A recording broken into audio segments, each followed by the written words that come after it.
बिस्मिल्लाहिर्रहमानिर्रहीम। अस्सलाम वालेकुम स्टूडेंट्स, मेरा नाम डॉक्टर सैयद आकिल हुसैन शाह है। सिस्टमिक सीरीज़ आज से हम शुरू करते हैं और उसमें हम आज कार्डियोवास्कुलर सिस्टम में हार्ट के हवाले से एक ओवरव्यू देंगे। ये हमारा पहला सिस्टमिक सीरीज़ का लेक्चर होगा जिसमें हम आपको हार्ट के हवाले से बात बताएंगे और फिर इसी तरह से ये आगे हम कंटिन्यू करेंगे। हार्ट जो कि हमारे जिस्म का एक मस्कुलर पंपिंग ऑर्गन है, कार्डियक मसल से बना हुआ होता है। इसकी लोकेशन के हवाले से पहले हम बात कर लेते हैं। हार्ट चूँकि ये बेस ऑफ द हार्ट कहलाता है, जो कि ग्रेट वेसल्स होती हैं। आपको मोस्ट इंटीरियर साइड पे यहाँ पर पल्मोनरी ट्रंक यानी बिल्कुल सामने की तरफ पल्मोनरी ट्रंक दिखाई दे रहा है। उसके बाद आपको शरियान आज़म दिखाई दे रही है जिसे हम एओर्टा कहते हैं, और ये एओर्टा आगे जाकर आर्च ऑफ एओर्टा में आपको यहाँ पर एक आर्च बनाता हुआ दिखाई दे रहा है। ये तीन यहाँ से आर्च ऑफ एओर्टा से ब्रांचें निकलती हैं, ब्रेकियोसेफेलिक, कॉमन कैरोटिड और लेफ्ट सबक्लेवियन, और फिर ये डिसेंडिंग एओर्टा और ये नीचे की तरफ रन करता हुआ जाता है और जिस्म को ब्लड सप्लाई कर रहा होता है, ऑक्सीजनेटेड ब्लड सप्लाई कर रहा होता है। ये pulmonary trunk deoxygenated blood carry करता है और ये राइट एंड लेफ्ट लंग की तरफ लेकर जाता है ब्लड। यहाँ से लेफ्ट की तरफ जाता है और यहाँ से राइट की तरफ जाता है। इसी तरीके से हमें यहाँ पर जो ज़्यादा पोस्टीरियरली हमें राइट साइड पे, चूँकि ये राइट साइड है और ये लेफ्ट साइड है, तो राइट साइड पे हमें सुपीरियर वेना केवा दिखाई दे रही है, जो कि डीऑक्सीजनेटेड ब्लड को हमारे सर और इसके अलावा हमारे कांधों और ऊपर वाला जो रीजन है वहाँ से ये डीऑक्सीजनेटेड ब्लड कैरी करके राइट एट्रियम की तरफ लेकर आता है। ये तो हो गया सुपीरियर वेना केवा। इसी तरह से इंफीरियर वेना केवा भी मौजूद होता है जो कि इंफीरियरली पाया जाता है, और ये डीऑक्सीजनेटेड ब्लड हमारे lower part of the body से लेकर आता है, जिसमें कि हमारा एब्डोमिनल रीजन भी शामिल है, जिसमें हमारे लोअर लिम्स भी शामिल हैं और हमारा थोरेसिक रीजन भी शामिल है। तो ये डीऑक्सीजनेटेड ब्लड उसी तरह से राइट, जिस तरह से superior vena cava right atrium में, इसी तरीके से राइट एट्रियम में ये भी डीऑक्सीजनेटेड ब्लड लेकर आता है। ये सारी वेसल्स, ये जो सामने की मैंने वेसल्स की बात की है, इनको हम कहते हैं ग्रेट वेसल्स, जिसमें पल्मोनरी ट्रंक, एओर्टा और सुपीरियर वेना केवा। इसकी वजह से दिल लटका हुआ होता है, इसलिए हम कहते हैं कि एंकर करता है, यानी एंकरिंग होती है। दिल लटका हुआ होता है हमारे सेंटर ऑफ द चेस्ट में, हमारे सीने के बिल्कुल दरमियान में एक रीजन पाया जाता है जिसे हम मीडियस्टीनम कहते हैं, और ये मीडियस्टीनम इस सेंट्रल कैविटी यहाँ पर सेंटर में मौजूद होता है। ये थोरेसिक कैविटी है। Thoracic cavity ribs, costal cartilage और स्टर्नम, और पीछे की जानिब वर्टिब्रल बॉडीज मौजूद होती हैं, थोरेसिक वर्टिब्रल बॉडीज मौजूद होती हैं। ये एक खाना बनाती है जिसे हम थोरेसिक कैविटी कहते हैं, एक कैविटी बनाती है जिसे थोरेसिक कैविटी कहा जाता है। इस थोरेसिक कैविटी में जो सेंट्रल रीजन है उसे मीडियस्टीनम कहते हैं। तो हार्ट मीडियस्टीनम में मौजूद होता है और इसके इर्द गिर्द एक लेयर मौजूद होती है जिसे हम कहते हैं पेरिकार्डियम। तो हार्ट एक गुलाफ या एक पर्दे में मौजूद होता है जिसे पेरिकार्डियम कहा जाता है, और वो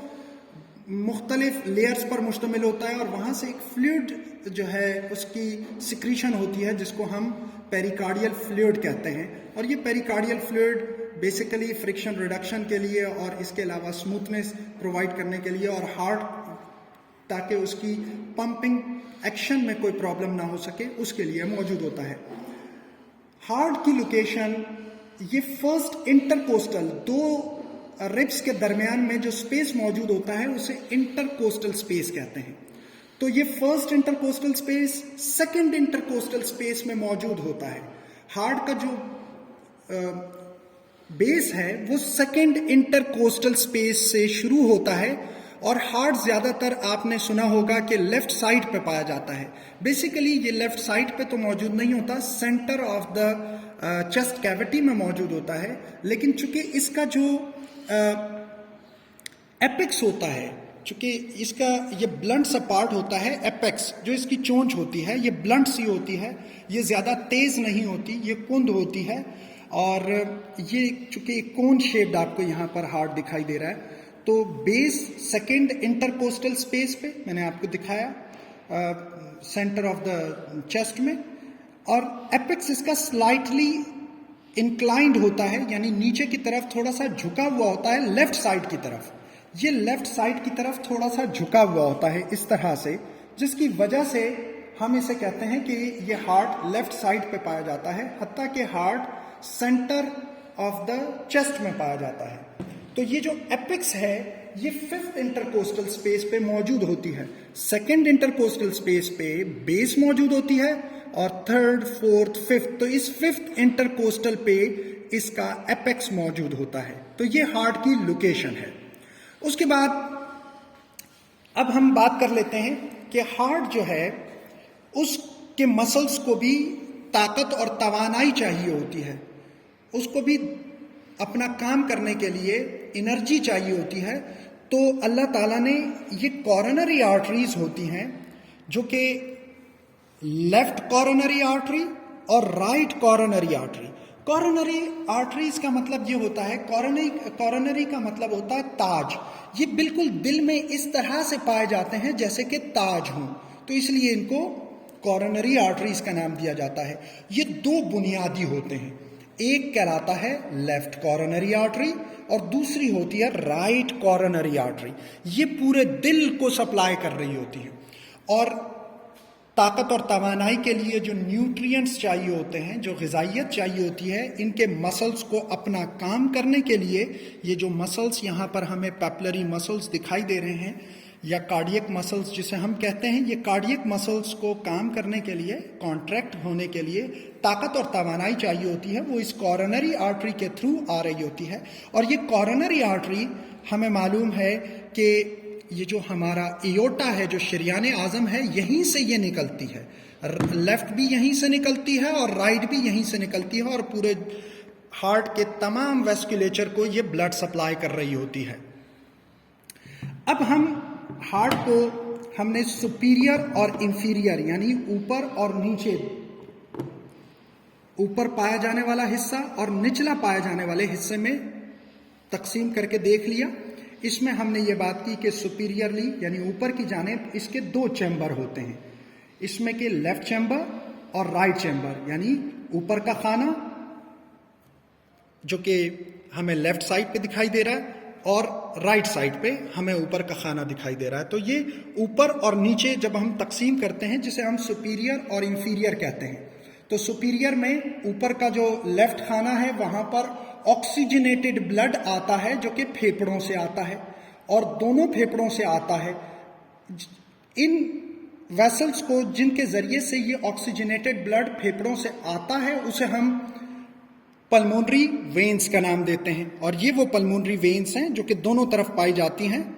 राइट एंड लेफ्ट, लेफ्ट और राइट पल्मोनरी वेन्स जो ऑक्सीजनेटेड ब्लड इस चैम्बर में लेकर आती हैं। उसके बाद अगर ये राइट एट्रियम की बात करते हैं तो ये डीऑक्सीजनेटेड ब्लड वापस लेकर आता है सुपीरियर वेना केवा, और इसी तरह से ये जो नीचे की तरफ आपको एक ओपनिंग है जिसे हम इंफीरियर वेना केवा कहते हैं, ये नीचे से डीऑक्सीजनेटेड यानी ऑक्सीजन से कम सैरशुदा खून लेकर आता है और इस चैम्बर में जाके वो ड्रेन होता है। और उसके बाद फिर ये नीचे वाले हिस्से जो कि हार्ट का लोअर पोर्शन है जिसमें के भी दो चैम्बर्स मौजूद होते हैं, और ये दो खाने यहाँ पर भी हमें देखने को मिलते हैं, लेफ्ट वेंट्रिकल और राइट वेंट्रिकल, यहाँ पर भी ये दोनों खाने मौजूद होते हैं। ऊपर के दो खाने भी एक दूसरे से अलग होते हैं, और ये हम देख रहे हैं कि लेफ्ट और राइट एक दूसरे से अलग हैं, इनके दरमियान में एक दीवार मौजूद है, और ये दीवार इंटर एट्रियल सेप्टम कहलाती है, जो कि ऑक्सीजनेटेड ब्लड को, जो कि फेफड़ों से आया हुआ है, दोनों तरफ के फेफड़ों से, राइट एंड लेफ्ट लंग्स से, और जो जिस्म के तमाम तर हिस्सों से खून वापस आया है जिसमें डीऑक्सीजनेटेड ब्लड मौजूद है, ये एक दूसरे के साथ मिक्स ना हो सके, तो इसके लिए अल्लाह ताला ने एक दीवार बनाई है जिसे इंटर एट्रियल सेप्टम का नाम देते हैं। यहाँ पर ये मिक्स नहीं होते इस इंटर एट्रियल सेप्टम की वजह से। अब लोअर पोर्शन पे यानी लोअर जो इसका पार्ट है वहाँ पर हम देखते हैं तो दो चैम्बर हमें यहाँ पर भी दिखाई दे रहे हैं और ये ज़्यादा थिक पोर्शन होता है, इसमें ये मोटा, एट्रियम के मुकाबले में इसके मसल्स भी काफ़ी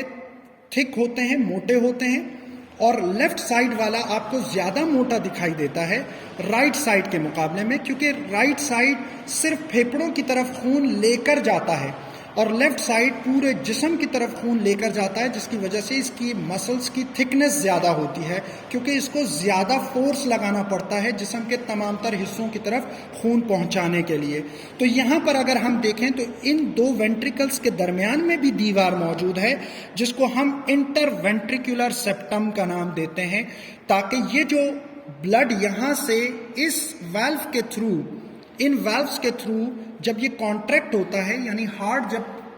सिकुड़ता है और सिकुड़ने के नतीजे में ये खून इन दोनों चैम्बरों का खून नीचे वाले चैम्बरों में आता है, तो ताकि यूनि डायरेक्शनल फ्लो को मेंटेन किया जा सके उसके लिए अल्लाह ताला ने वाल्व्स यहाँ पर रखे होते हैं जो कि लेफ्ट एट्रियम और लेफ्ट वेंट्रिकल के दरमियान में मौजूद हैं।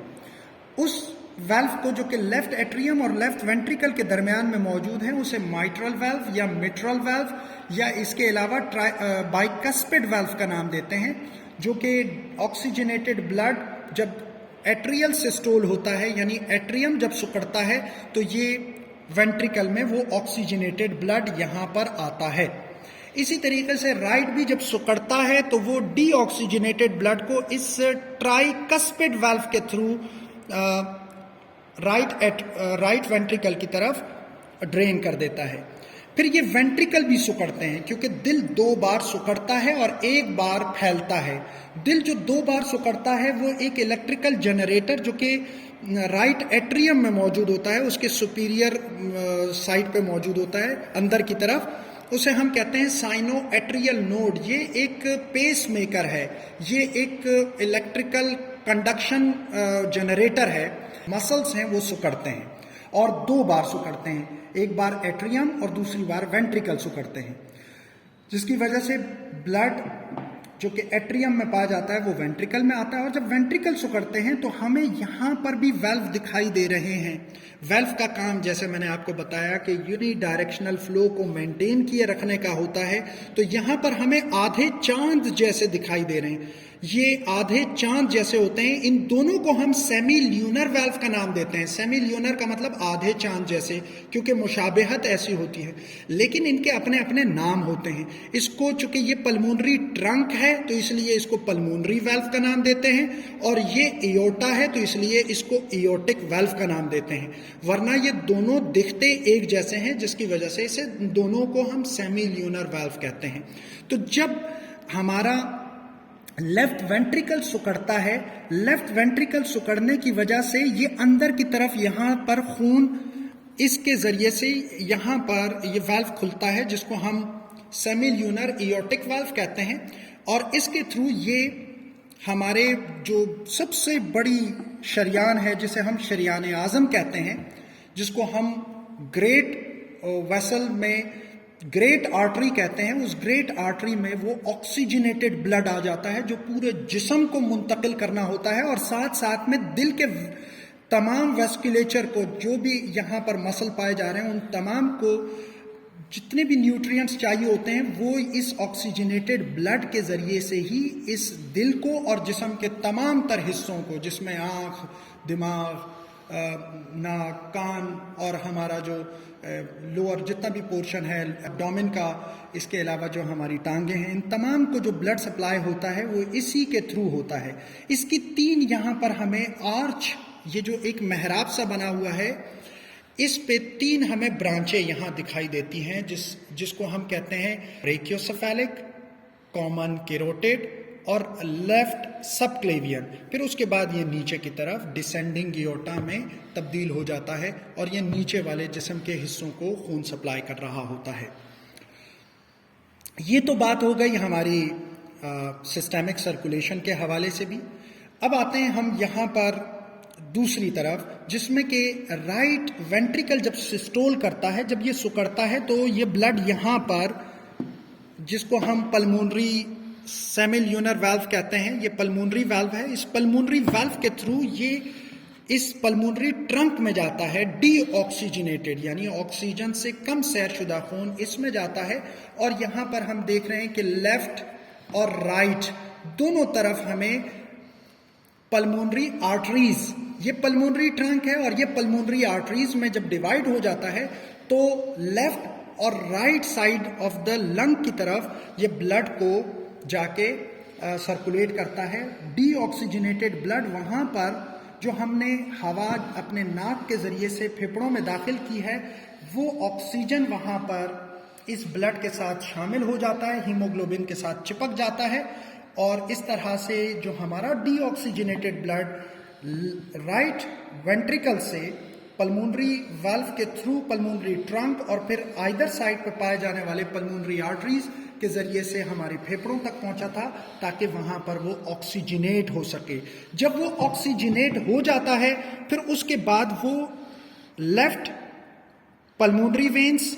और राइट पल्मोनरी वेन्स के जरिए से हमारे left chamber of the heart, जो कि सुपीरियर सेगमेंट पे पाया जाता है, जिसे हम लेफ्ट एट्रियम कहते हैं, वहां पर आता है और फिर ये यहीं से वेंट्रिकल्स की तरफ जाता है और फिर इस वेंट्रिकल के थ्रू एयोर्टा में आ जाता है और एयोर्टा के जरिए से ये जिस्म के तमाम तर हिस्सों की तरफ जाता है, जिसके बाद वो वहां पर डीऑक्सीजनेट हो जाता है और वो डीऑक्सीजनेटेड ब्लड फिर वापस सुपीरियर वेना केवा और इंफीरियर वेना केवा के जरिए से दोबारा right chamber of the atrium में आता है और एट्रियम से वो